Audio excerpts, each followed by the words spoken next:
আল্লাহ রাব্বুল আলামিন সারা বছরের মধ্যে কিছু বিশেষ সময়কে অন্য সময়ের চেয়ে শ্রেষ্ঠ করে দিয়েছেন। আর জিলহজ্জ মাসের প্রথম ১০টি দিন, এই দিনগুলো হল সারা বছরের মধ্যে সবচেয়ে মর্যাদাপূর্ণ দিন। আজকের ভিডিওতে আমরা জানব এই দিনগুলোর ফজিলত এবং আমরা কোন কোন আমল করতে পারি। আল্লাহ বলেন, ওয়াল ফাজরি ওয়ালায়ালিন আশরি, শপথ ফজরের এবং ১০ রাতের এই দিনগুলোতে আল্লাহর জিকির করা সবচেয়ে গুরুত্বপূর্ণ আমলগুলোর একটি। তাসবিহ, তাহলিল, তাকবীর ও তাহমিদ বেশি বেশি পড়তে হবে। বাজার, ঘর, রাস্তা যেখানেই থাকো মুখে আল্লাহ নাম জারি রাখো। ইমাম আহমদ রহমতুল্লাহি আলাইহ বলেছেন, সাহাবায়ে কেরাম জিলহজ্জের প্রথম ১০ দিনে উচ্চ স্বরে তাকবীর পাঠ করতেন। এই ১০ দিনের মধ্যে জিলহজ্জের ৯ তারিখ হল আরাফার দিন। এই দিনে রোজা রাখলে আল্লাহ তাআলা ২ বছরের গুনাহ মাফ করে দেন, আগের ১ বছর ও পরের ১ বছরের।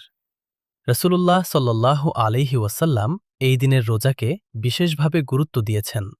এছাড়া ১ থেকে ৮ তারিখ পর্যন্ত রোজা রাখা অত্যন্ত ফজিলতের কাজ। এই মুবারক দিনগুলোতে আল্লাহর দরবারে তওবা করার সুবর্ণ সুযোগ। গুনাহের জন্য অনুতপ্ত হও আর সত্যিকারের তওবা করো। ইস্তিগফার বেশি বেশি পড়ো। আস্তাগফিরুল্লাহ। আল্লাহ তাআলা বলেন, আমি আমার বান্দার কাছে যতটুকু ধারণা করা হয় তার চেয়েও বেশি ক্ষমাশীল। আস্তাগফিরুল্লাহাল আযীম আল্লাযী লা ইলাহা ইল্লা হু আল হাইয়ুল কাইয়্যুম ওয়া আতুবু ইলাইহি। ৫ ওয়াক্ত নামাজ জামাতের সাথে আদায় করার পাশাপাশি এই দিনগুলোতে নফল নামাজ, তাহাজ্জুদ এবং চাশতের নামাজের বিশেষ গুরুত্ব রয়েছে। কুরআন তিলাওয়াত বাড়িয়ে দাও। ফজরের পর এবং আসরের পর বিশেষ দুআ করো। এই দিনগুলোতে প্রতিটি মুহূর্তকে এবাদতে ভরিয়ে দেওয়ার চেষ্টা করো। ১০ই জিলহজ ঈদুল আজহার দিন কুরবানি করা ওয়াজিব, যার সামর্থ্য আছে তার জন্য। আর এই দিনগুলোতে সদকা ও দান খয়রাত করা অত্যন্ত ফজিলতের কাজ। গরিব দুঃখীদের সাহায্য করো, আত্মীয় স্বজনের সাথে সম্পর্ক মজবুত করো। মনে রেখো, ছোট আমলও এই দিনগুলোতে বড় সওয়াব পায়। ভাই ও বোনেরা, জিলহজ্জের এই ১০টি দিন বছরে মাত্র একবার আসে।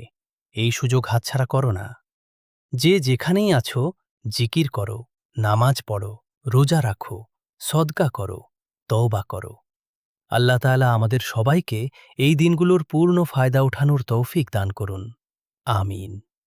ভিডিওটি শেয়ার করুন, অন্যদেরও জানান এই ফজিলতের কথা।